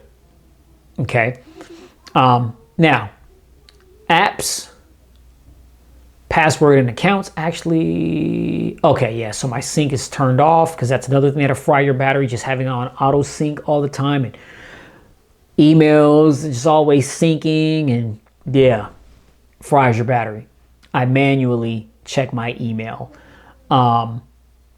But yeah, security and privacy, this is where you're going to go to, toggle, your app security features. This is where it's going to tell you your device health. Like here, it's telling me that my device may be at risk. See alerts. Okay. Or more alerts here. Oh, device finder, location is off. So it's yellow flagging me because the device finder is off, because I have location off. But I have location off because I don't want no one knowing where I is. You know what I'm saying? So it's like, if you don't know where I'm at, please try and find me. Good luck. You know what I'm saying? I stay in the cut. You know what I'm saying? Yeah, so, system check and updates. Okay, let me see. Check for updates. Let me see. I believe the phone's already been updated. Google Play system update available. See, I said when I saw the Google Play, and I was like, it was like June 1st. You know what I'm saying? So, okay, yeah, I'm going to download that as soon as I get done with the video. Okay, bear with me, ladies and gents. We are almost, we're getting to the finish line here. We're getting to the finish line. You know what I'm saying? We're getting to the bottom of the settings. Crack open this camera, scrutinize the camera and the settings, take a couple of test photos real quick, and then I'm going to go ahead and give the benediction. You know what I'm saying? Yeah. All right. So, okay. Yeah. Good to know that there's an update fresh out the BizOx. All right. But yeah, this is where you're going to go to like device unlock. This is where you're going to add and you see we got face unlock. So I wasn't lying. That is a feature here. I just haven't set it up yet. And I believe that you can have it set to where they both can be working simultaneously. You can have face unlock on. You can have fingerprint recognition on at the same time. And you can unlock your device however you see fit. If you want to look at it, boom. If you want to tap the fingerprint reader, boom. You know what I'm saying? You can do that. All right. Okay, so we got safety and emergency, digital well-being and parental controls, Google, system updates, rating and feedback, help, system, and about phone. Now, if we go to system, we've got language, keyboard, date and time, multiple users, backup, reset options, and performance. If we click on performance, this is where you can turn on that RAM boost that I mentioned earlier in the video. So, smart app launch, enable device to learn app usage patterns so apps can be launched quickly. Okay, so this is a way to kind of, push the device along. Say if it's a very content heavy application and every time you tap it, it takes a little bit longer than usual in order for the app to open up. Well, you can go to Smart App Launch. Okay, and it's going to help give those apps a little bit of a push whenever you click on them to help it open up a little faster. But it's also going to learn your usage pattern with those apps to also help it along the way as well, and that's very useful. Now, I don't personally think that I will have a need for that. Usually these performance modes that are on all these devices, I never turn them on because the devices, they function just fine as is without them. But if you need them, it's good to know that you can turn on this feature and give your device a little bit of a push if that's what it needs. All right, so we got RAM boost. And RAM boost is on by default. Select the extended memory size. And so AI Auto, using AI learning, optimize memory use by up to 8 gigabytes. Okay. Then you got 2 gigabytes, 4 gigabytes, 6 gigabytes, or 8 gigabytes. This is when there is enough device storage, use part of it to extend RAM. Okay. Not going to touch that. And that, ladies and gentlemen, is it for the spec rundown. So now, as mentioned, let's get into this camera. And I imagine it's going to give some prompts here. It says external display camera preview on. And so there we are, the external display right there. And just look at that. That is absolutely beautiful. I know that people are kind of marveling at the external display on the Plus, because it's 4 inches, which is big for an external display. I mean, it's pretty much the whole front of the display, but this is like the same thing. Like, look at this. I mean, those extra inches really makes the difference. Get your mind out the gutter, ladies. Get your mind out the gutter. I know that may not have sounded right, but I'm talking about the screen here. You know what I'm saying? You know, those extra inches pay dividends. You know what I'm saying? Size does matter with certain things. You know what I'm saying? Oh, Pristine, man. Come on, man. You crazy, man. Yeah. Oh, man. I'll be having fun with this thing, y'all. You know what I'm saying? You got to, man. You can't take things so seriously, man. You got to have fun. Got to. All right. So by default, as any viewfinder, it starts off on photo. We've got portrait, pro. When we go to more, we got scan, spot color, night vision, panorama, ultra res, dual capture, photo booth, tilt shift, time lapse, spot color, and dual capture. Now we have a little pin here to where we could customize these things, where some of these settings we can have down here on our list at the bottom here. Okay, so we'll go back to photo and we'll go the other way. So we have record, and then we have slow motion. Okay.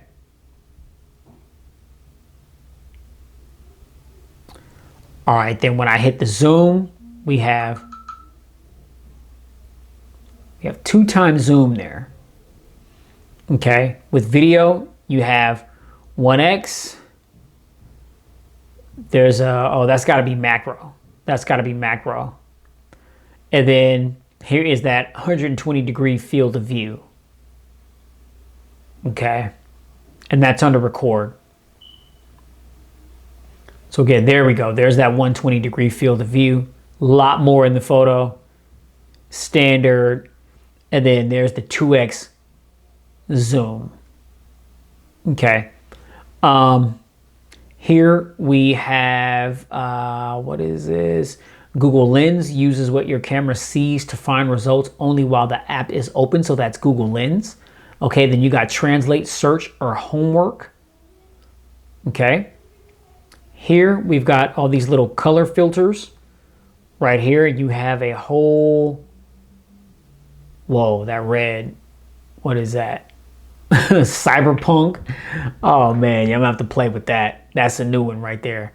You know, my favorite color is red, so anything red is gonna capture my attention. Red is my favorite color. Red and black is my favorite color combination. I have so much stuff that is red and black, it's insane. But yeah, okay, so here, tap on that external display camera cartoon on. Oh wow, look at that. Okay, that's just dope. Okay, let me see. Okay, so now that's off. This is the flash, and so flash is on auto. This is image preference, and so we have auto enhance, longer capture time, natural. Choose your image style, so we've got auto enhance or natural. And then it has a little slider to show you what things look naturally or how things look if they're auto enhanced. That is dope. I really like that. Okay, I'm gonna just keep it natural for now. Okay, of course we got the timer. Here's the aspect ratio. By default 3:4. We have 1:1, 9:16, and then of course we have full screen. Okay, and that's the full screen viewfinder right there. Okay, let's go back to 3:4, and then we'll go into settings, right? So you have tips up top, where it's gonna, right after you take a photo, you can show a preview on the external display. Okay, next tip, camera cartoon.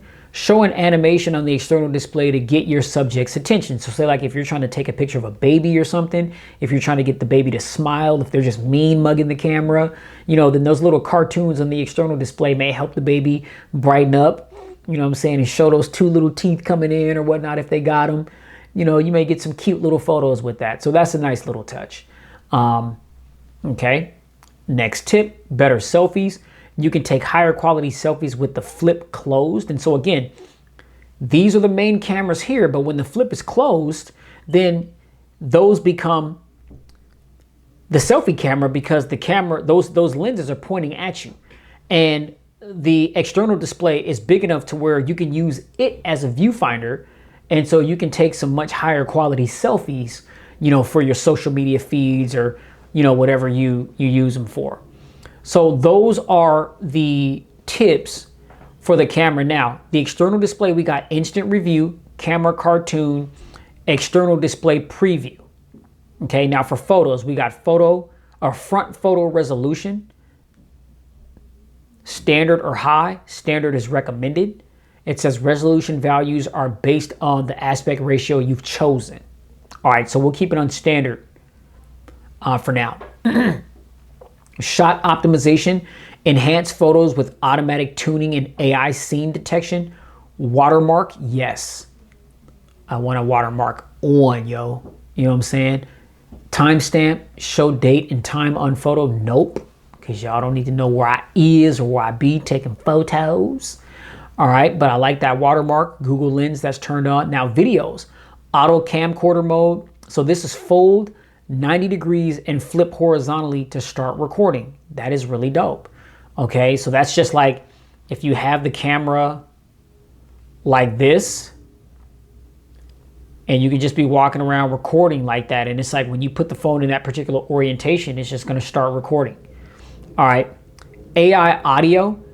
Amplify audio in the zoomed area of the viewfinder. Yeah, turn that on. Okay. Efficient videos. Saving as H.256 HEVC. Compatibility is limited. Okay, I'm not exactly sure what those mean. I'm not really a camera expert like that. I just know what looks good to the naked eye. I can tell you what looks good and what don't. You know what I'm saying? General, we got selfie mirror, save selfies and videos as they appear in the viewfinder. Yeah. Capture methods, I mean, so these are going to be some gestures. So you got show your palm to take a selfie. Okay, they stole that straight out of Samsung's playbook. Auto smile capture, automatically capture when everyone in the frame is smiling, or tap anywhere to capture. So rather than tapping the little button icon to tap the photo, you can tap anywhere in the screen because your hand may be in an awkward position and you may not be able to reach the button to capture the photo. Okay. Let me see. Shutter sound, capture assistant. Okay, you have an assisted grid, which I like the grid, and I want the leveler on. Okay, so the leveler is going to make sure that the camera's straight. If it's off axis by a little bit, it's going to, you know, make sure that you turn the phone and have it in the exact orientation that it needs to be in order for the photo to be straight. Okay. Quick capture, twist your wrist twice to quickly open the camera. Seen that. Keep last mode, yes. Open the camera with the last used mode active. Okay. And then we've got save location, camera feedback, reset, and about. Okay, so those, ladies and gentlemen, are the camera settings. So this is my new microphones that I copped earlier today from Samsung. I'm sorry, from Best Buy. My ceramic, because I wanted to get rid of wires with my microphones here, so I hope they sound well to you guys. I haven't really adjusted the settings. I just kind of took them out of the box and set them up, and here we are. But just gonna take a couple photos of this box. Okay, no shutter lag at all whatsoever. As you can see, as soon as I tap it, the photo gets captured. Let's see, we got Michael Myers up there. Let me get a picture of Mike. Boom. All right. Okay. So there's Mike looking Mike. Oh man.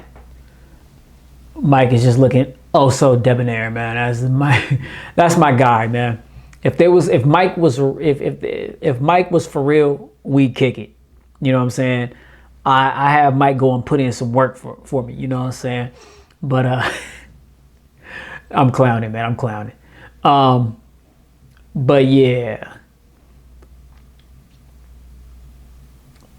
true to life color. All right, so let me get a selfie. Flip that around. Boy, pristine right here. Oh, look at that. That 32 megapixel camera.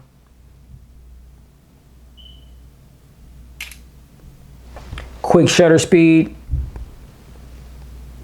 Oh yeah. Beautiful. Beautiful. Yeah. So yeah, okay, we have the ability to zoom out a little bit with the selfie cam. You know, it's funny, ladies and gentlemen. People make such a big deal about cameras on phones, and I understand explaining away all the tech and stuff, but a lot of people just want a good, clean photo when they point and shoot. And there's so many phones on the market in 2024 that offer that. You know what I mean? So, I am not really the camera snob like a lot of other reviewers can be. I've actually heard some people slam this camera, but from what the photos that I just took, they seem very solid to me. And see, this is another reason why you can't really take people's word for it. You got to get a device in your hand and test it out for yourself, because what may not be acceptable or good or satisfactory for someone else, what may be solid for you. You don't really know what the other person's expectations are of a device and what they're looking to get out of it. So I would encourage you to test these phones out. I mean, I understand, we make these videos to, like I always say, to help you guys make an informed decision. But I mean, the ultimate actual factual is going to be the phone in your hands and you experiencing that phone for yourself. And my experience may be different from your experience and vice versa. The things that I may dislike about a phone may be the things that you love about a phone, So now let's, real quick, let's do a sound check test. Let me see. Let me go into Epidemic Sound, which I have an account with them, and I can play all the music with no copyright infringement because I have a contract with them for as long as I have the monthly subscription. So let's see. All right, let's see. What's this?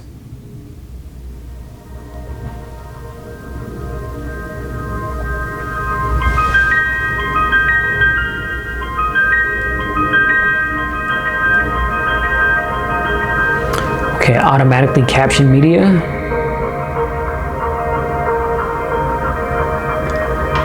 Playlist my favorites.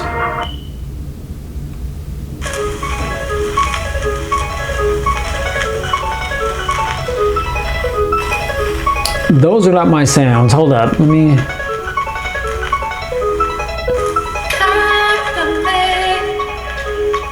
Okay, yeah, those aren't.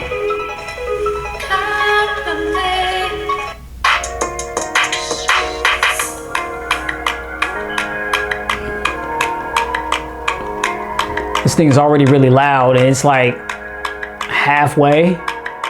If you see where it's at.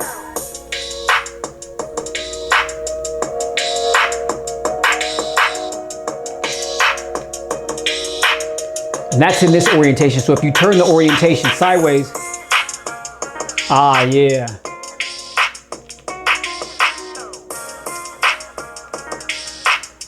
See, if you're holding the device in this orientation, the sound is like bouncing off of your hands. But I can see too, if you just let it go, it sounds different than holding it in this orientation.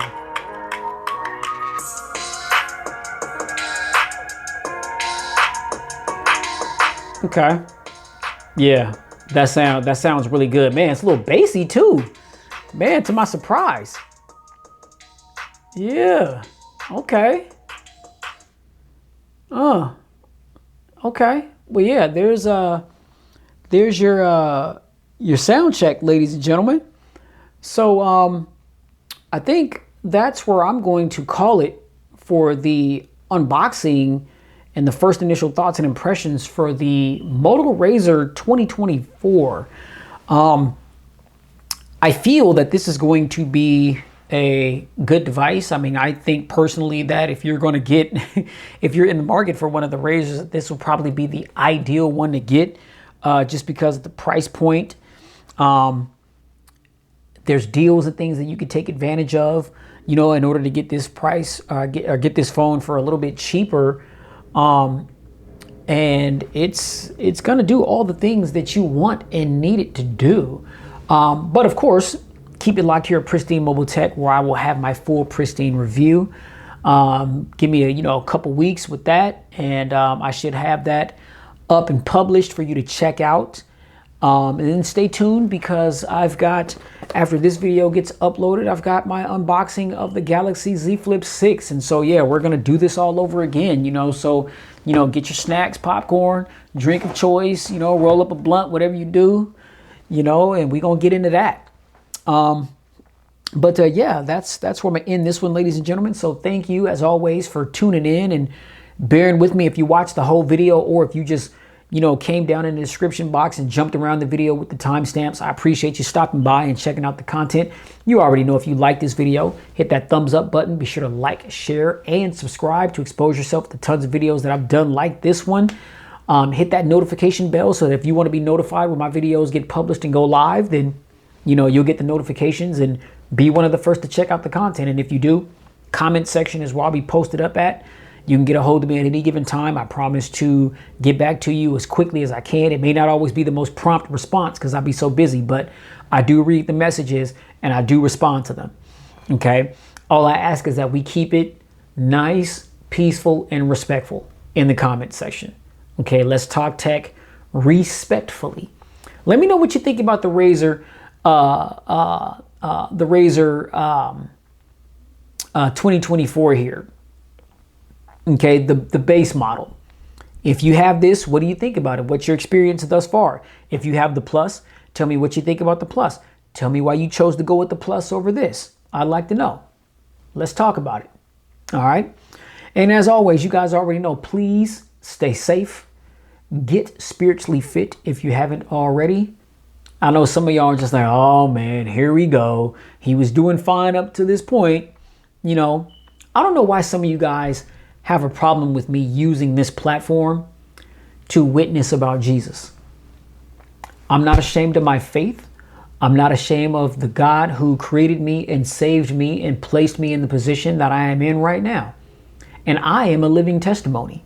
You guys have no idea the trials and tribulations and struggles in life in which I have come through. A lot of people couldn't have imagined that I'll be where I'm at today. And I owe it all to Christ, the Creator. And so if he saved me, then I know for a fact that he can save you. He died for our sins, so our sins are atoned for. We are covered in his blood. We are saved by his love, grace, and mercy. And we're not even deserving of such things. We're not. So get spiritually fit. Think about this, man. My pastor says this all the time. If death were to creep around some unsuspecting corner, where is your soul going to rest for eternity? That's a question that at this frame of the game in life, depending on your age, you should know the answer to that question. And if you struggle to answer that question, then that may mean that you may need to get your life right with Christ. And it's never too late. But don't wait, because tomorrow is never promised. 10 minutes after you watch this video is not promised. So every minute that we are blessed to have life, breath in our lungs, to be above ground, it's a blessing. We're here for a purpose. Okay? We're not here to be a waste. There's a reason for our existence. And Jesus is the reason. His will in our lives, let it be done. All right? Please stay safe, get spiritually fit. I'll catch y'all in the next video. I'm your man Pristine, bringing the content. As always, this is the Moto Razr 2024. Catch you guys in the next video. Peace.